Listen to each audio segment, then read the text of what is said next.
Ollie, the big question, can the US and the EU make a deal?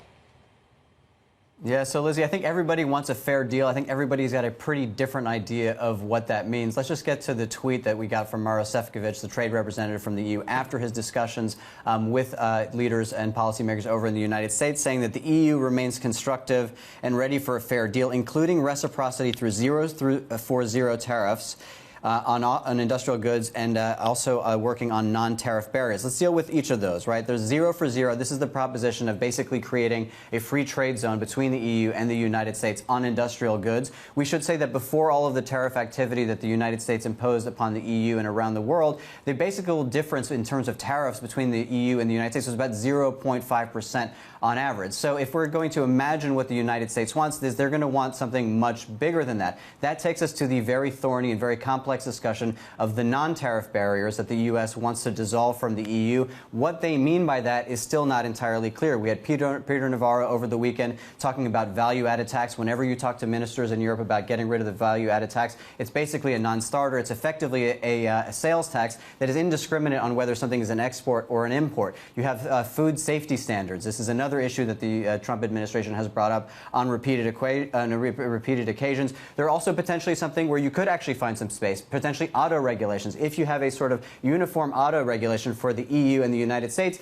you don't need to have two different kinds of cars for two different kinds of regimes. So these are some of the conversations that are being held here. The fine line for European policymakers is basically giving concessions to the United States while at the same time not really letting D.C. legislate domestic law to the Europeans. And so, Ollie, given the reprieve that we might see when it comes to autos, given that we're seeing the DAX outperforming in terms of the futures this morning for Europe, the DAX is up 0.25%, Euro Stoxx 50 futures down 0.1%.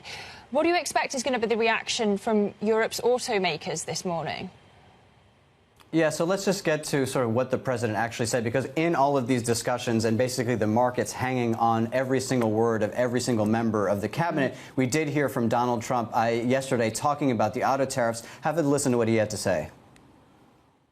I'm looking at something to help some of the car companies where they're switching to parts that were made in Canada, Mexico, and other places, and they need a little bit of time because they're going to make them here. But they need a little bit of time. So I'm talking about things like that. But the European Union is taking terrible advantage. They don't take our food products. They don't take our cars. We have millions of their cars, BMW, Volkswagen, Mercedes-Benz, many others. They come in by the millions. They don't take, there are no Chevrolets in Munich, I can tell you that. And Lizzie, I can confirm I've never seen a Chevrolet in Munich, but what we might be able to see is no tariffs imposed on those low-cost parts. And this is a huge part of the system here for these automakers who have been lobbying the Trump administration for a number of months to try to get a sort of carve-out. Remember, he already delayed the tariff on those low-cost parts until May the 3rd. We may get that extended a little bit further, and we saw a very sort of euphoric reaction in the U.S. automakers. Saw Ford, GM, Stellantis all gaining a lot yesterday, just showing you, Lizzie, how sensitive this market is to any potential bad news, but of course, also to good news.